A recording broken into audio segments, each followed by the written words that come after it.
today's show. Today I'm going to be breaking down the 2019 NFL Draft recap with the Jacksonville Jaguars. The Jaguars draft was really good. I mean, really, really good in the first two rounds. As far as the third round was concerned, a total surprise, and then they got back to really having a pretty decent draft with the rest of their picks. Like I said, in the state of a franchise, this is a team that, depending on how well they drafted, would determine whether or not they'd be a playoff team or not. I feel like because of their first two picks, they are automatically guaranteed to make the playoffs this year. Whether or not they'll win the Super Bowl, I doubt it, and I wouldn't expect it. So to begin, on quarterback, you have, of course, Nick Foles, the backup Cody Kessler, Tanner Lee, Gardner Minshew II, and Alex McGough. Of course, I keep Nick Foles as a starter. Cody Kessler has proved enough from the last year that he's a quality backup. I would release Tanner Lee and Alex McGough and have Gardner Minshew II sit behind Cody Kessler and Nick Foles and learn a playbook and learn how to play better. And that'll provide you with a solid third-string quarterback.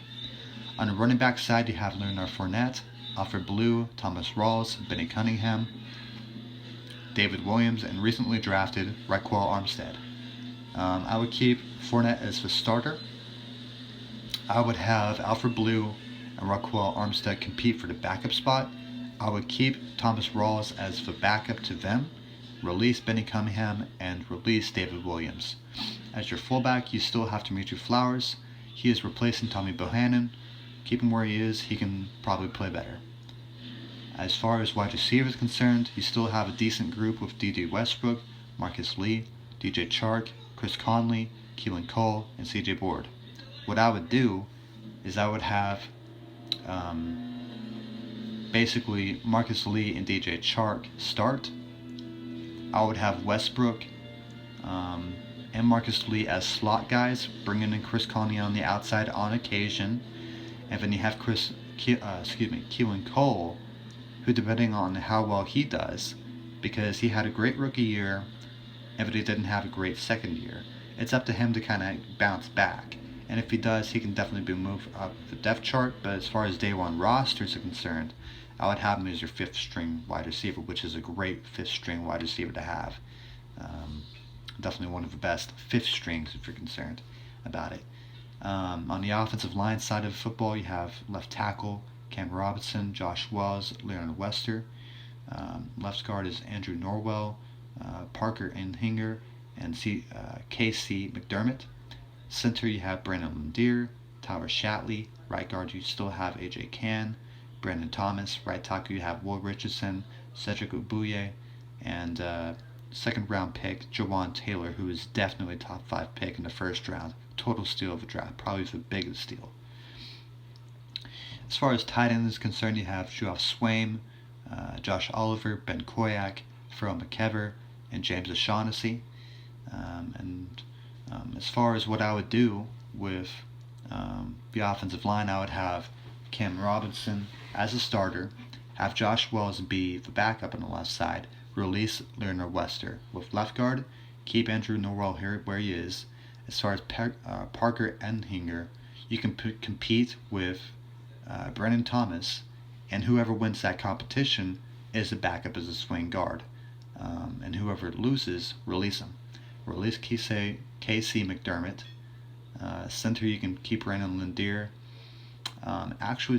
What I would rather do is bring him back to right guard, which is where he plays best, and then move AJ Cann to center. If you do that, Tyler Shatley can be both your center and guard backup, depending on how things go. Of course, like I said, Brandon Landier is now at right guard. With right tackle, Jawan Taylor. Then I would have a competition between Will Richardson and Cedric Ubuye. Depending on how things go, Will Richardson or Cedric could be the second string. Whoever's the third string, keep him as the third string. On the defensive side of football, you have defensive end Yannick Ngakoue, Laurentry McCray, Dwan Smoot. Defensive tackles, you have a great group with Avery Jones, Marcel Darius, Taven Bryan, Eli Aniku, and Mike Hughes Jr. And also drafted Tavius Russell.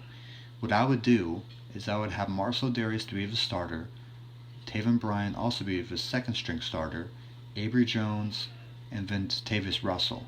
I would release Eli Anaku and Mike Hughes Jr. On defensive end, the right hand side, you have Calais Campbell, Taven Bryan, Dwan Smoot, Leonard Johnson. What I would do is just keep Taven Bryan as the defensive tackle, period. I wouldn't have him playing this defensive end anymore. I would have it exactly how it is, Calais Campbell and Dwan Smoot, and then I would release Leonard Johnson. With Will linebacker, otherwise known as outside linebacker on the left-hand side, you have Telvin Smith, Blair Brown, Nahi Good, Quincy Williams, and Christian Kuntz. I'm only going to say this once about Quincy Williams. Yes, he's going to play good, and yes, he had a really good year in his senior year in college, but him to be selected in the third round was, to put it simply, an idiotic mistake. And it's not that this guy can't play good. We don't know that. He possibly could. But to select him in the third round when he could have taken somebody else such as a safety, it was just a huge mistake, and this is why I give the Jaguars a B+ rating for the draft when they could have had an A to an A+. It was just a huge mistake, but hopefully Quincy Williams can prove us wrong. So what I do with the left outside linebacker group is have Telvin Smith, and since you put in so much draft capital, I would have him compete with Blair Brown, Quincy Williams, whoever wins that job, move him to backup. Blair Brown can either move back to middle linebacker or move to right hand side linebacker or even third string left outside linebacker. With middle linebacker, you have Miles Jack and Jake Ryan, Nick DeLuca, DJ Alexander, and Ramik Wilson. What I would do is I would move Miles Jack out to right hand side linebacker, and what that basically means is for Josh Allen, he's listed as a starting right outside linebacker.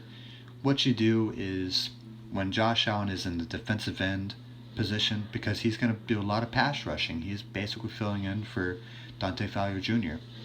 Move Miles Jack over to the right hand side, move Jake Ryan into the middle linebacker spot, but when Josh Allen is playing as the linebacker, what you're basically going to do is you're basically going to have him listed as starting right outside linebacker. So middle linebacker, Miles Jack, Jake Ryan. I would release Nick DeLuca, DJ Alexander, and I would keep Ramik Wilson.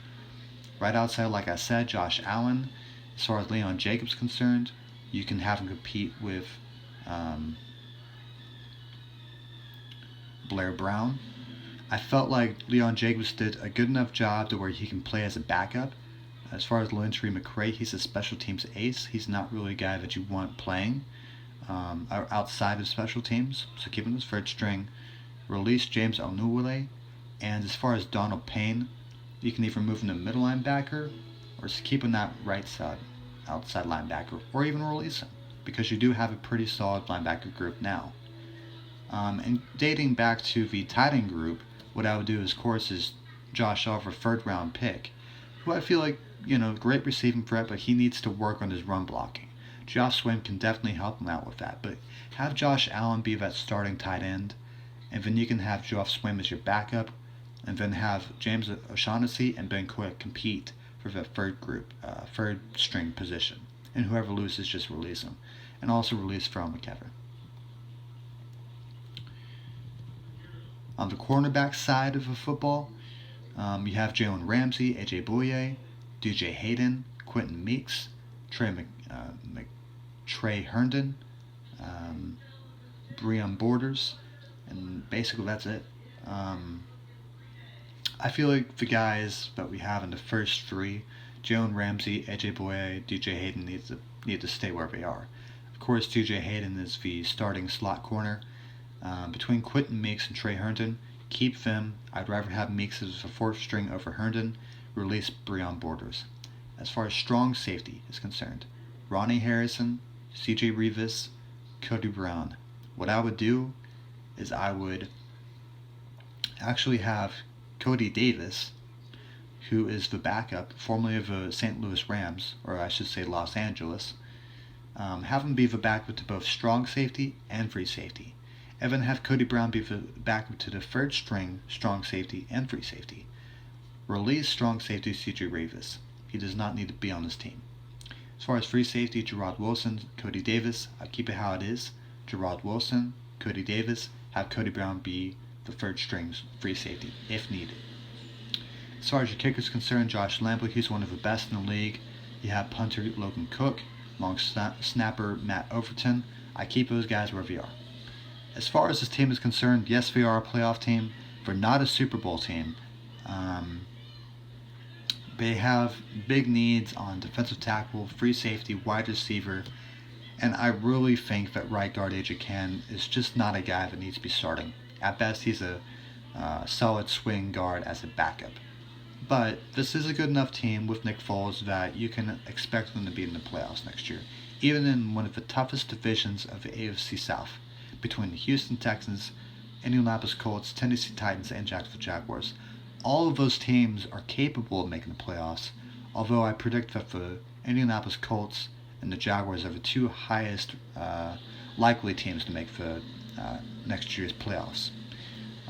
Thank you for listening in, and it's been interesting to see how the Jaguars draft went, and I'm excited to see how Nick Foles and company do this next season. Thank you.